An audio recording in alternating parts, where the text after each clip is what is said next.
महाराष्ट्र राज्य जनहित शेतकरी संघटना संस्थापक अध्यक्ष प्रभाकर भैया देशमुख माझ्या बार्शी तालुक्यातल्या मौजे खामगाव येथील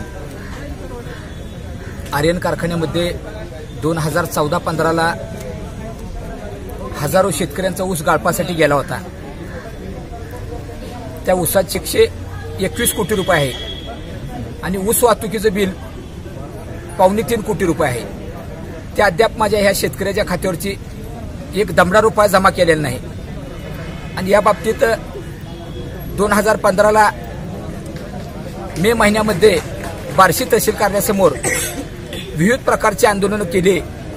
जनहित शेतकरी संघटनेच्या माध्यमातून विविध प्रकारचे आंदोलन करून भाजप सरकारला आम्ही गुडघे टेकायला लावले आणि त्यावेळी राज्याचे मुख्यमंत्री फडणवीस साहेबांनी आणि तत्कालीन सहकार मंत्री चंद्रकांत दादा पाटलांनी त्वरित कमिशनरला आदेश करून ती आर्यनची मालमत्ता जप्त करायला लावली।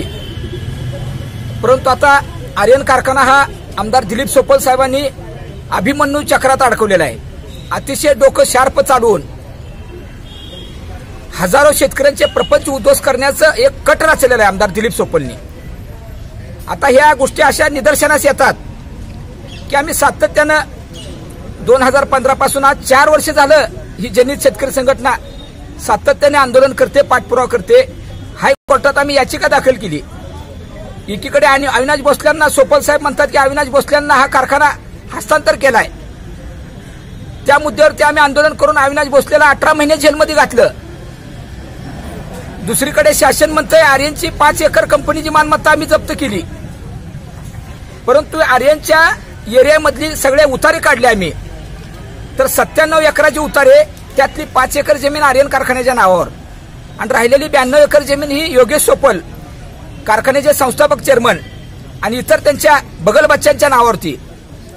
परंतु शासन सुद्धा डोळे असून आंधळ्याची भूमिका घेते, कान असून बहिऱ्यासारखं वागतंय की 5 एकराची आर्यन कंपनी आम्ही जप्त केली म्हणते, लिलाव काढला। परंतु शासनाच्या हे लक्षात आलं पाहिजे की राहिलेली 92 एकर ही आर्यन कारखान्याच्या कंपाऊंडच्या आत आहे। मग ही खाजगी जमीन आहे म्हणतात, ती बाहेर कस का नाही, कारखान्याच्या कंपाऊंडच्या आत कस काय? ह्याचं उत्तर मला सोलापूरचे जिल्हाधिकारी राजेंद्र भोसले साहेब आणि सहकार मंत्री सुभाष देशमुखांनी द्यावं।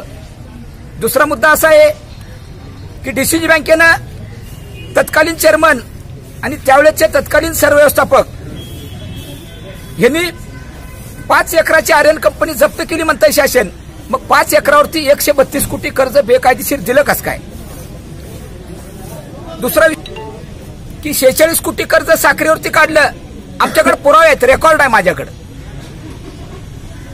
तर ही साखर सील केली, डीसीजी बँकेकडे तारण आहे, ती सील केलेली साखर कुठं आहे, कुठल्या गोडाऊनात आहे, ह्याची चौकशी जिल्हाधिकाऱ्यांनी केली पाहिजे। दुसरा मुद्दा,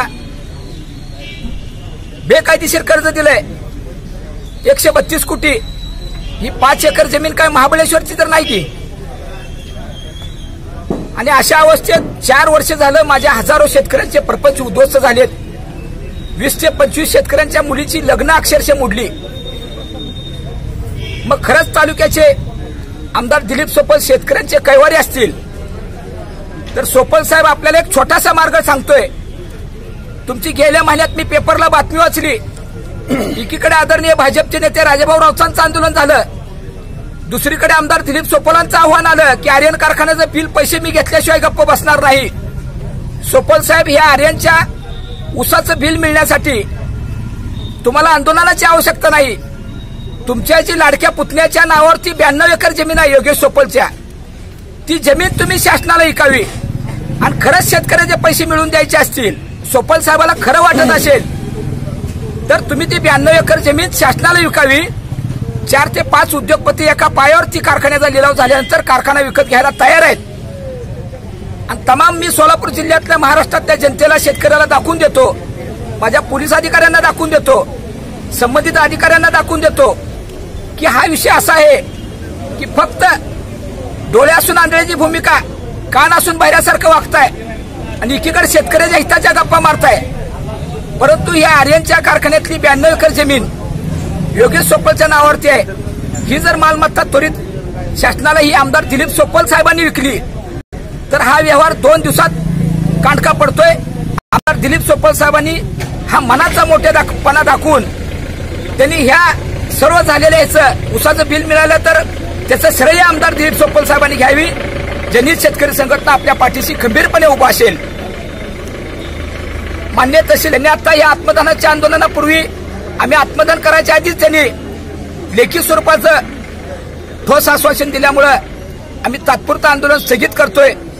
त्यांना सुद्धा मी आवाहन करतोय की 8 ते 10 दिवसात कमिशनर बरोबर चर्चा करून लवकरात लवकर हा प्रश्न निकाली काढावा, अन्यथा राज्याचे सहकार मंत्री सुभाष देशमुख साहेबांना आता सांगू इच्छितोय की माझ्या शेतकऱ्याचा अंत पाहू नका। त्यांच्या लेकराबाळाचे प्रपंच तुम्ही 4 वर्षे 1 रुपया उसाचं बिल न देता अक्षरशः प्रपंच उद्ध्वस्त केलेले आहेत। वेळ आली तर भविष्यात माझा शेतकरी हातात बंदूक घेऊन तुमच्या चाललेल्या रस्त्यात गाड्या अडवून तुम्हाला जा विचारल्याशिवाय गप्प बसणार नाही। ती वेळ तुम्ही आता